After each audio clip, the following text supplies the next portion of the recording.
அனைவருக்கும் நமஸ்காரம். பாபாவும் நானும் 75வது நாள் உதி அபிஷேகம் ரொம்ப கிராண்டாக நடந்ததுன்னு எல்லாருக்கும் தெரியும். அந்த டைமில் கொஞ்சம் டிவோட்டிஸ் எல்லாம் நம்ம அதுக்கு வந்திருந்தா சுவாமியோட அனுகிரகம் கிடைக்கணும்னு சொல்லிட்டு இங்கே வந்துட்டு அன்னதானத்துக்கும் வந்துட்டு அங்கேருந்து கிளம்பி போனால் அதில் ஒருத்தர் தான் ஹீனா சாய். ஆக்சுவலி இவள் தாம்பரத்துலேருந்து வந்திருக்கா. இவள் வந்து சங்காபிஷேகம் நடக்கும்போது ஒரு தடவை வந்திருந்தா. அப்போ அவள் ஹஸ்பண்டுக்காக ப்ரே பண்ணினா.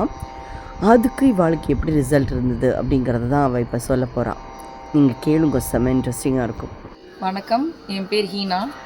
நான் தாம்பரம்லேருந்து வந்துட்டுருக்கேங்க.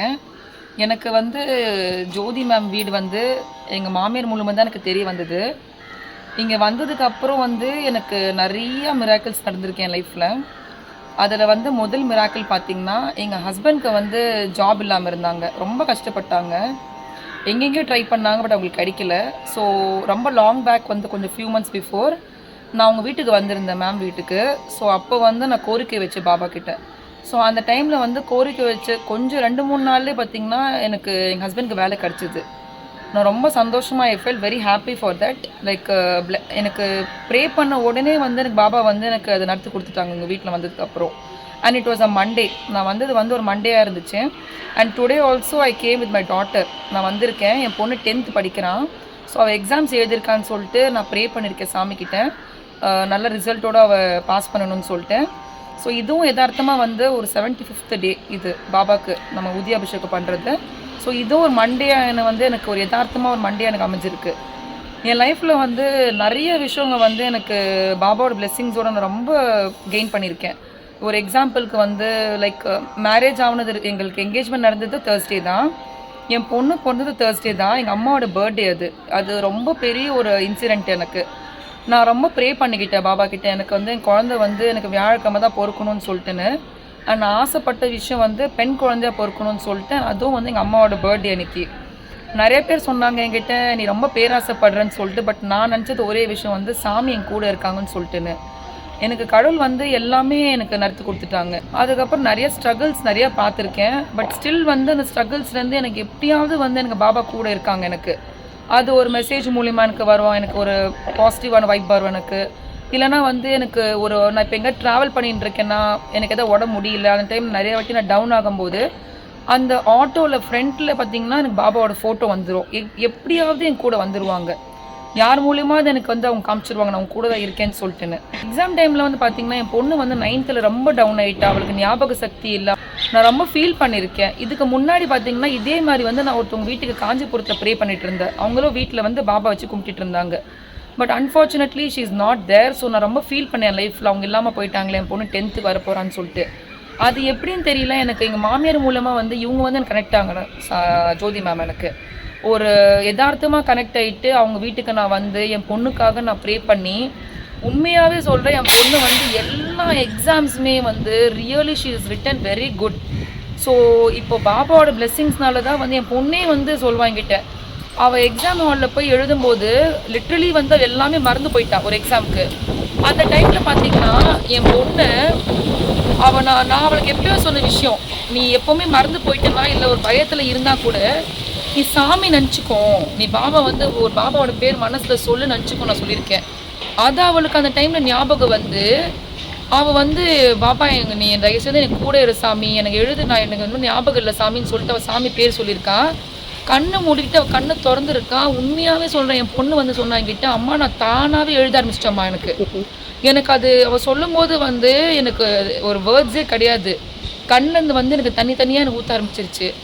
உண்மையாகவே வந்து கடவுள் வந்து நம்ம எவ்வளோக்கு எவ்வளோ நம்ம நம்புகிறோமோ, நம்ம எவ்வளோக்கு எவ்வளோ நம்ம இன்னும் ரெஸ்பெக்ட் கிவ் அவன் நம்ம ஹார்ட்லேருந்து நம்ம டிவோஷனாக கொடுக்குறோமோ, கடவுள் வந்து கண்டிப்பாக நம்ம கூடயே தான் இருப்பாங்கன்னு இது நான் ரொம்ப ஃபீல் பண்ணி ஐ ஃபெல்ட் இட். ஸோ நான் சொல்கிறது ஒரே விஷயம், எல்லாருக்குமே வந்து வித் யுவர் சின்சியர் ப்ரேயர்ஸ் வந்து நீங்கள் வச்சிங்கன்னா 100% it will work out. And பாபாவோட விஷயத்தில் வந்து ரியல் எம் சேங்கி இட் வில் ஒர்க் அவுட். எவ்வளோ பெரிய கஷ்டம் இருந்தாலும் சரி. Even when I was in covid time, எனக்கு கொரோனா வந்துச்சு. எனக்கு I was admitted in the hospital on Thursday. அப்போது வந்து ஐ வாஸ் வெரி வெக்ஸ்டு. அது ஃபஸ்ட்டு டைம் என் லைஃப்பில் வந்து என் குழந்தை விட்டு நான் பிரிய போகிறேன். அண்ட் அன்ஃபார்ச்சுனேட்லி வந்து அது எனக்கும் கோவிட் இருந்துச்சு, எங்கள் ஹஸ்பண்டுக்கும் கோவிட் பாசிட்டிவ், பட் என் பொண்ணுக்கு இல்லாமல் இருந்துச்சு. ஸோ அந்த டைமில் பார்த்திங்கன்னா நான் தேர்ஸ்டே அன்னைக்கு நான் அட்மிட் ஆகிட்டு இருக்கேன் ஹாஸ்பிட்டலுக்கு. I was very sad. and I was admitted in the hospital where Baba was sitting in the front itself. And நான் சாமிகிட்ட ரொம்ப வேண்டிக்கிட்டேன், எனக்கு ஒரு குழந்தை இருக்கா, அவளுக்காக நான் நல்லா இருக்கணும்னு சொல்லிட்டு. ஸோ லிட்ரலி வந்து ஒரு 1 வீக் கழிச்சு நான் டெஸ்ட் எடுக்கும்போது இட் வாஸ் அ Thursday. நான் எப்படி Thursday அன்னைக்கு நான் என்ட்ரி ஆகின hospital, again I was come backing on the Thursday ஹோம்க்கு. ஸோ இதனால் வந்து really I'm very blessed to be a Baba devotee. And Jyoti ma'am மூலயமா வந்து ரியலி ஐம் வெரி பிளெஸ்டு. இது இன்னொன்று வந்து ஒரு அம்மா வீடு மாதிரி ஆயிடுச்சு எனக்கு. I am not having a mother and my father, but still எனக்கு வந்து பாபா வந்து அப்பா ஸ்தானத்துலேயோ அண்ட் இது வந்து ஒரு அம்மா ஒரு ஸ்தானத்தில் ஒரு வீடு கிடச்சிருக்கு. So I pray everybody should be very good and fine and healthy and all the best to everybody. Thank you. அந்த 75வது நாள் நம்ம அந்த உதயாபிஷேகம் முடிஞ்ச உடனே தான் நம்ம இந்த ஷூட் எடுத்தோம். அதில் பார்த்தீங்கன்னா ஃபுல்லாக மேகமெல்லாம் கருன்னு இருந்துட்டு எப்போ வேணால் மழை வரும் அப்படிங்கிற மாதிரி தான் சிம்டம்ஸ். நான் சொல்லியிருப்பேன் 75வது நாள் அவ்வளோ மழை பெஞ்சுதுன்னு. இவர் ரெக்கார்ட் பண்ணும்போது அப்படி ஒரு காற்று, அதுவும் சுவாமி மேலே அந்த குழந்தைக்கு இருந்த அவ்வளோ பக்தி அவ்வளோ நம்பிக்கையை பற்றி சொல்லும்போது அப்படி ஒரு காற்று வந்தது. நிஜமாகவே சொல்லுவோம் இல்லையா, பிரபஞ்சமே நம்மளுக்கு நல்ல விஷயங்களுக்குன்னா ஆதரவு கொடுக்கும்னு எனக்கு அப்படி தான் தோணித்து. அடிக்கடி நம்ம பண்ணுற செயல்களை பிரபஞ்சத்தோடு ஒப்பிட்டு பார்க்கணும். சரியாக இருக்கா தப்பாக இருக்கா, நம்ம பண்ணுறது சரியா இல்லையா, எல்லாத்துக்கும் ஆன்சர் இந்த பிரபஞ்சமே நம்மளுக்கு கொடுக்குங்கிறது இதுலேருந்து நிரூபணமாகிறது இல்லையா. அதே மாதிரி ஈனாஜி சொன்ன மாதிரி அவளுக்கும் பயங்கர நம்பிக்கை சுவாமி மேலே. ஒரு தடவை என்ன பண்ணால், குழந்தையோட எக்ஸாமினேஷனுக்கு அவள் போகும்போது நான் இதை படிக்கவே இல்லை, எனக்கு கொஞ்சம் பயமாக இருக்குன்னு சொல்லி பதட்டத்திலே போயிருக்கு அந்த குழந்தை. அதனால இவள் உடனே அழுதுண்டு எனக்கு ஃபோன் பண்ணுறா. நான் சொன்னேன், எதுக்கு இப்போ அழுகிய நிப்பாட்டுங்க, நீங்கள் ஒருத்தர் போதும் போல் இருக்கு, அந்த நெகட்டிவ் ஆஸ்பெக்ட் அந்த குழந்தைக்கு பாஸ் பண்ணி விட்டுடுவாள் போட்டிருக்கு அப்படின்னு நான் சொன்னேன். நீங்கள் ப்ரே பண்ணுங்க சாய் அப்படின்னா. நான் ப்ரே பண்ணுறது இருக்கட்டும், நீங்கள் குழந்தையோட அம்மா நேராக சுவாமிகிட்ட போங்கோ, ரூமில் சுவாமிக்கு முன்னாடி உட்காருங்கோ. அதுக்கப்புறம் சுவாமி ரொம்ப சின்னவராக இருந்தால் மடியில் எடுத்து வச்சுட்டு அவரோட காலை பிடிச்சுங்கோ. இல்லைனா சுவாமி முன்னாடி ஃபோட்டோ இருந்ததுன்னா அவர் முன்னாடி உட்காந்துட்டு, சுவாமி நீங்கள் தான் இந்த எக்ஸாம் எழுத போகிறள், அவளுக்கு பதிலாக நீங்கள் தான் எழுத போகிறள் அப்படின்னு சொல்லிட்டு பிரார்த்தனை பண்ணுங்கோ. அங்கேயே உட்காண்ட்ருங்கோ, ப்ரேயர் பண்ணுங்கோ, உருக்கமாக ப்ரே பண்ணுங்கோ, நடக்கிற சம்பவம் நீங்களே பார்க்கலாம் அப்படின்னு சொன்னேன். அந்த அன்னைக்கு தான் அந்த மாதிரி சம்பவம் நடந்தது. இங்கே அவள் ப்ரே பண்ணும்போது மறந்து போன அந்த குழந்தை ஞாபகம் வந்து எல்லாம் எழுதியிருக்கு. எப்படி இருக்குது பாருங்க இந்த மிராக்கள். அதுதான் ஒரு அம்மாவுக்கும் குழந்தைக்குமான தொப்புள் கொடி உறவுங்கிறது சாதாரணம் இல்லை. ஒரு அம்மா பாசிட்டிவ் எனர்ஜியை பாஸ் பண்ணினா அந்த குழந்தைக்கு பாசிட்டிவ்னஸ் போகும். அதே குழந்தைக்கு நெகட்டிவ் எனர்ஜி அம்மா மூலமாக வந்ததுன்னா குழந்தைக்கு நெகட்டிவான விஷயங்கள் தான் நடக்கும். இப்போது நான் சொல்ல போகிறது ரொம்ப முக்கியமான விஷயம் என்ன அப்படின்னா, நம்ம சில குழந்தைகளை திட்டும்போது நீ ஒரு முட்டாள் பைத்தியம் உனக்கு ஒன்றுமே தெரியாது அப்படின்னு எல்லாம் நம்ம சொல்லி திட்டுவோம். கோபத்தில் திட்டுறது தான், உண்மையிலேயே நம்ம மனசில் எதுவும் இருக்காது. ஆனால் அந்த குழந்தைக்கு அது நெகட்டிவ் எனர்ஜி. நம்மளே அந்த குழந்தைக்கு விஷத்தை கொடுக்குற மாதிரி. ஒரு காலம் குழந்தைய திட்டும்போது கூட வார்த்தைகளை பார்த்து பிரயோகப்படுத்தணும். அது ரொம்ப ரொம்ப ரொம்ப முக்கியம். இந்த விஷயத்தில் நான் எல்லா அம்மாவுக்கும் அதான் சொல்கிறேன். நம்ம என்னவா குழந்தைய நினச்சி சொல்கிறோமோ அதுதான் அந்த குழந்தை அப்படிங்கிறத மறந்துடக்கூடாது. அதுதான் தொப்புள் குடி உறவுங்கிறது. நம்ம என்ன பாஸ் பண்ணுறோமோ அது அப்படியே அப்சர்வ் ஆகிடும் அதோட உடம்புல. அதே மாதிரி தான் நம்ம இந்த எமர்ஜென்சி பீரியடில் ஹாஸ்பிட்டலில் உட்காந்து அழுதுகிட்டே இருப்பாள். ஒரு காலம் ஹாஸ்பிட்டலில் உட்காந்துட்டு அழுக வரும், அழப்படாது. அந்த நேரத்தில் சாய் கஷ்ட நிவாரண மந்திரம், விஷ்ணு சகஸ்ரநாமம், லலிதா சகஸ்ரநாமம், இந்த மாதிரியான மந்திரங்களை அதெல்லாம் செல்ஸை ரீஜெனுவேட் பண்ணுறது. அதனால் புத்துணர்ச்சி கொடுக்கும்னு சொல்லும் இல்லையா, அந்த மாதிரியான விஷயங்கள் நடக்கும் அந்த இதில். ஏன்னா மகாபிரியவா கூட சொல்லியிருக்கா, தனக்கு வைதிகால் தான் வேணுமே ஒழிய வைத்தியர் வேண்டாம் அப்படின்னு சொல்லிட்டு. ஏன்னா தன்னுடைய உடம்பில் இருக்கக்கூடிய வியாதிகள் நிஜமாகவே குணமாகணும் அப்படின்னா அதில் விஷ்ணு சகஸ்ரநாமா கேட்டால் போரும் அப்படின்னு எல்லாருமே. நம்மளுடைய 27வது அத்தியாயம் சாய் சரிதத்தில் கூட ஷியாமாவுக்கு பாபா சொல்லுவார், எனக்கு படபடன்னு வந்தது, விஷ்ணு சகஸ்ரநாமாவை நான் நெஞ்சில் வச்சுட்டேன் அப்படின்னு சொல்லி. Absolutely correct. அந்த ஒரு விஷயத்தை மாத்திரம் விடாமல் பிடிச்சோங்கோ. எவ்வளவோ எமர்ஜென்சிலேருந்து அந்த விஷ்ணு சகஸ்ரநாமம் பல உயிர்களை காப்பாற்றிருக்கு. ஸோ எமர்ஜென்சி இருக்குன்னா விடாமல் விஷ்ணு சகஸ்ரநாமா கேட்டால் போதும். கண்டிப்பாக யாருக்கு உடம்பு சரியில்லைனாலும் ஓரளவுக்கு நம்மளால் அவளை கூட்டின்னு வந்துட முடியும். அதுதான் உண்மை.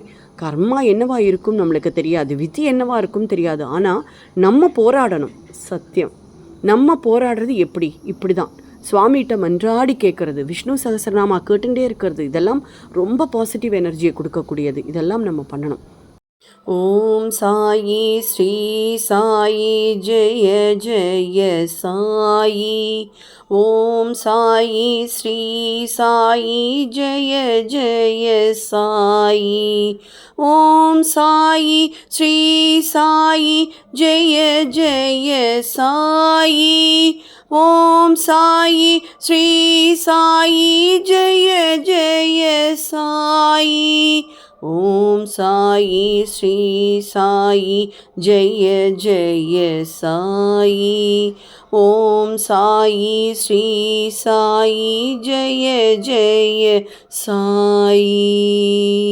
மறந்துட வேண்டாம், வரப்போகிற ஏப்ரல் 24 அன்னைக்கு லக்ஷ்மி ஹயக்ரீவ ஹோமம் இருக்குது. நிறைய பிரார்த்தனைகள் வரதெல்லாம் என்னோடய குழந்தை பாஸ் பண்ணணும், 10th எழுதியிருக்கா, 12th எழுதியிருக்கா, இப்படி ஒவ்வொன்றா சொல்லிகிட்டு இருக்கா.